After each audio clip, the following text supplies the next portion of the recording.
নমস্কার বন্ধুরা, কেমন আছেন সবাই? নিশ্চয়ই ভালো আছেন।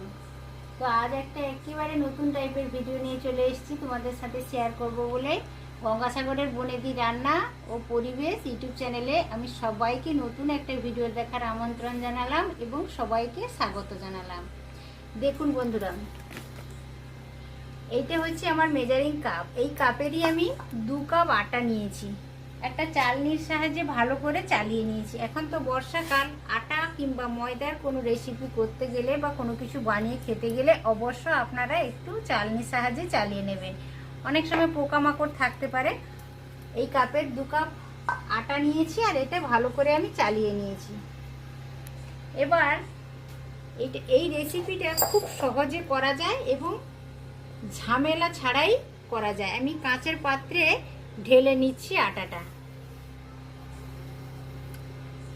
আটা মেখে বা বেলে করতে অনেকটা সময় যায়, কিন্তু এই যে রেসিপিটা আমি আপনাদের সাথে শেয়ার করছি এটা খুব চটজলদি হয়ে যায়, খেতেও বেশ ভালো লাগে আর তাড়াতাড়িও বানানো যায়। খুব অল্প সময়ে আর বেশি কিছু উপকরণও লাগে না, একেবারে অল্প উপকরণে হয়ে যায় রেসিপিটা।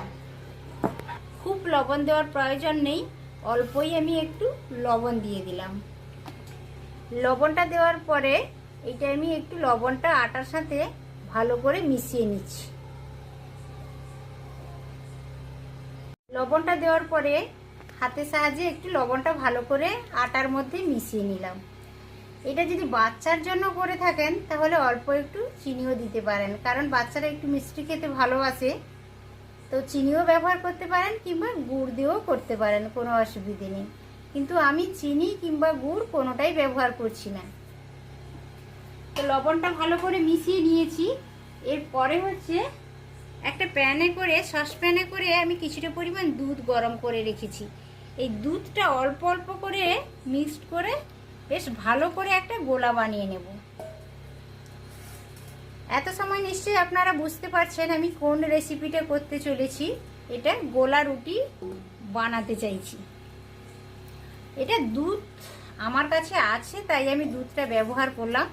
দুধ যদি কারোর কাছে না থাকে এমনিও জল দিয়েও করতে পারেন। এটা খুব সহজে হয়ে যায় আর বেশি কিছু উপকরণও লাগে না, কিন্তু খেতে বেশ ভালো লাগে। অর্থাৎ 500 গ্রাম দুধ ব্যবহার করলাম। তো মোটামুটি বেশ ভালোভাবে এটা হয়ে গেছে, দুধটাও শেষ হয়ে গেছে। তো এইটা হাতের সাহায্যে, আপনারা হ্যান্ড ব্লেন্ডারের সাহায্যেও করে নিতে পারেন, কিন্তু আমি হাতের সাহায্যে করছি। হাতের সাহায্যে করলে এটা বেশ ভালো হয়। এটা একটু সময় ধরে ধৈর্য ধরে এটা করে নিতে হবে। ভালোভাবে একটা স্মুথ ব্যাটার বানিয়ে নিতে হবে। ব্যাটারটা যেন বেশ ঘন হয়, দেখেই বুঝতে পারছেন। এইভাবে একটা ঘন বা মোটা ব্যাটার বানিয়ে নিতে হবে। তো এটা একটু সময় ধরে করতে হবে, ভেতরে যেন ডলা না পাকিয়ে থেকে যায়, তাহলে ভালো হবে না। তো একটু সময় ধরে ধৈর্য ধরে আস্তে আস্তে করে এইভাবে বানিয়ে নিতে হবে। দেখুন বন্ধুরা, এইভাবে আমার গোলাটা হয়েছে।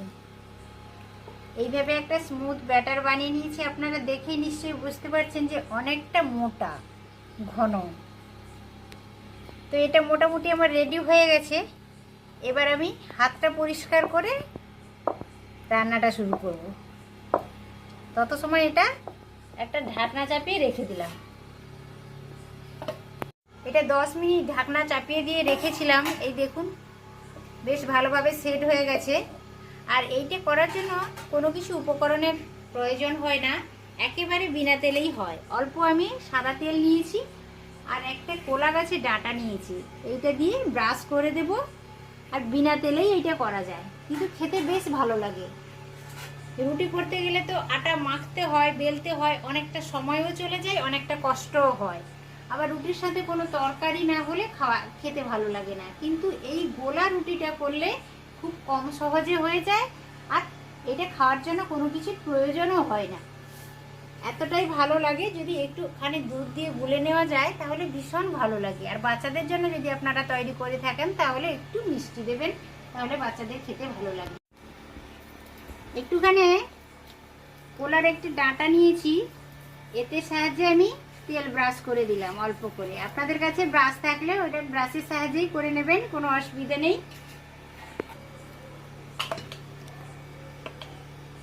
হাতাটা দিয়ে আমি আর একবার নেড়ে নিচ্ছি। এই দেখুন এইভাবে এক হাতা করে দেব।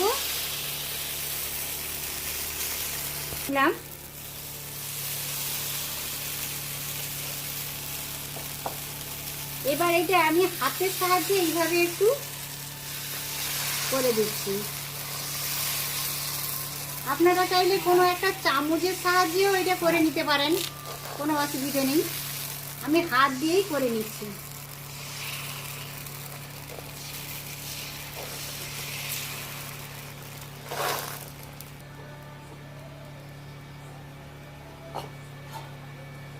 গ্যাসের ফ্লেমটা একেবারে লোতেই রেখেছি। আস্তে আস্তে করে উপরটা শুকিয়ে যাচ্ছে, আপনারা দেখতে পাচ্ছেন যে খুব অল্প সময়ের মধ্যে এটা করা যায়।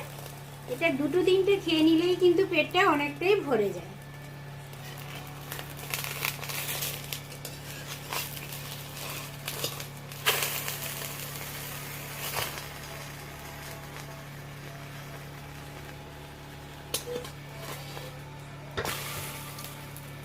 একটা দিক ভালোভাবে হয়ে গেছে, আমি উল্টেও নিলাম।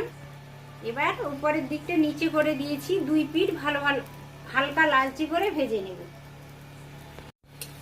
এটাতে আর আমি কোনো তেলই ব্যবহার করব না, নামমাত্র তেলে এই রেসিপিটা করা যায়, কিন্তু খেতে কিন্তু দারুণ লাগে। এই দিকটা তো লাল লাল হয়ে গেছে, ওই দিকটাও দেখুন বেশ লালচে হয়ে গেছে। এইভাবে করে নিতে হবে। এটা হয়ে গেছে, এটা তুলে রাখলাম। আমি আরও একটা বানিয়ে আপনাদের দেখাচ্ছি। এবারও আমি অল্প করে একটু তেল ব্রাশ করে দিলাম।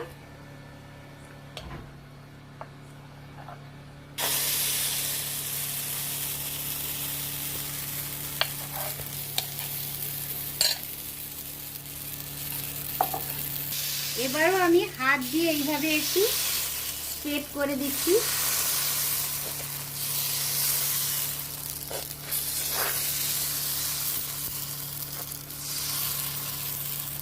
এটাকে গোলা রুটিও বলা যেতে পারে, কিংবা আটা আঁচড়ও বলা যেতে পারে। অনেক সময় রুটি খেলে অ্যাসিড হয়ে যেতে পারে, কিন্তু আটাকে যদি এইভাবে একটু জল দিয়ে বা একটু দুধ দিয়ে ভালো করে একটা ব্যাটা তৈরি করে এইভাবে বানিয়ে নেওয়া যায়, এটাতে কিন্তু কোনো প্রবলেম হয় না, এটা স্বাস্থ্যকরও বটে। এই দেখুন উপরটা একেবারে শুকিয়ে গেছে। এবার আমি ওই দিকটা এইভাবে নেড়ে নিলাম। দুটো পিঠ হালকা লালচে করে এইভাবে ভেজে নিতে হবে। সেম ভাবে আর বাকিগুলো আমি করে নেব। এখানে 4 পিস রয়েছে। কতটা সুন্দর লাল লাল করে ভেজে নিয়েছে, একেবারেই তেল ছাড়া। আর এই দিকটা দেখুন, সোজা দিকটা, ওটা উল্টো দিকটা দেখালাম, সোজা দিকটা দেখুন কি সুন্দর ডিজাইন হয়ে গেছে। হাত দিয়ে একটু হালকা করে আঁচড়ে দিয়েছিলাম। এটা মা ঠাকুমার সময় থেকে আমরা খেয়ে খেয়ে আসছি। এটা ভীষণই ভালো লাগে খেতে। আমার শাশুড়ি মা তো এটা খেতে ভীষণই পছন্দ করতেন, প্রায় আমি শাশুড়ি মাকে বানিয়ে দিতাম। এটা দারুণ লাগে খেতে। বন্ধুরা একবার হলেও এইভাবে ট্রাই করে দেখবেন, আর কেমন হয়েছে সেটা আমাকে কমেন্টের মাধ্যমে রিপ্লাই করবেন। আর ভিডিওটা যদি ভালো লাগে একটা লাইক দিয়ে দেবেন, আর ছোট্ট ইউটিউবারের চ্যানেলটিকে সাবস্ক্রাইব করে রেখে দেবেন নিত্য নতুন ভিডিও পাওয়ার জন্য। তো আমার রেসিপিটা প্রায় শেষ হয়ে এসছে, আর অল্প বাকি রয়েছে, আর একটা করলেই কমপ্লিট হয়ে যাবে।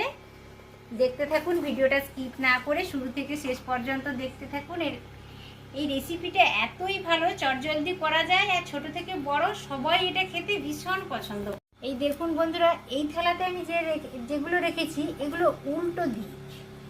এই দিকটা যদি ঘুরিয়ে দেওয়া হয়, এই দেখুন কত সুন্দর হাতের সাহায্যে যে আমি একটু হাত বুলিয়ে আঁচড়ের মতো করে দিয়েছিলাম, সেই ডিজাইনটাও চলে এসছে। কতটা দারুণ লাগছে দেখুন। আর এটা একেবারে নরম তুলতুলে। এই দেখুন, দেখেই নিশ্চয়ই বুঝতে পারছেন কতটা নরম হয়েছে, আর খেতেও কিন্তু দুর্দান্ত লাগে। তো এইভাবে ট্রাই করে দেখবেন। আর এই দিকটা দেখুন, এই দিকটা দেখুন কতটা সুন্দর হয়েছে, একেবারে নরম হয়েছে। তো এইভাবে আপনারা ট্রাই করে দেখবেন, আর ভিডিওটা কেমন লেগেছে সেটা অবশ্য রিপ্লাই করবেন কমেন্টের মাধ্যমে। আর ভিডিওটা যদি ভালো লেগে থাকে বন্ধুরা, অবশ্যই ভিডিওতে একটি লাইক দেবেন, পরিচিতদের মধ্যে শেয়ার করবেন যাতে সবাই ভিডিওটা দেখতে পায়। আর ছোট্ট ইউটিউবারের চ্যানেলটিকে সাবস্ক্রাইব করে রেখে দেবেন নিত্য নতুন ভিডিওর আপডেট পাওয়ার জন্য। আজ তাহলে আসি বন্ধুরা, আবার দেখা হবে অন্য কোনো ভিডিওতে অন্য কোনো রেসিপির সাথে। তত সময় আপনারা সকলে সুস্থ থাকুন, ভালো থাকুন, ভালো খান। আজকের মতো বিদায় নিচ্ছি, আবারও হাজির হয়ে যাব নতুন কোনো ভিডিও নিয়ে। তত সময় আপনারা সকলে সুস্থ থাকুন, ভালো থাকুন। আজকের মতো টাটা, নমস্কার।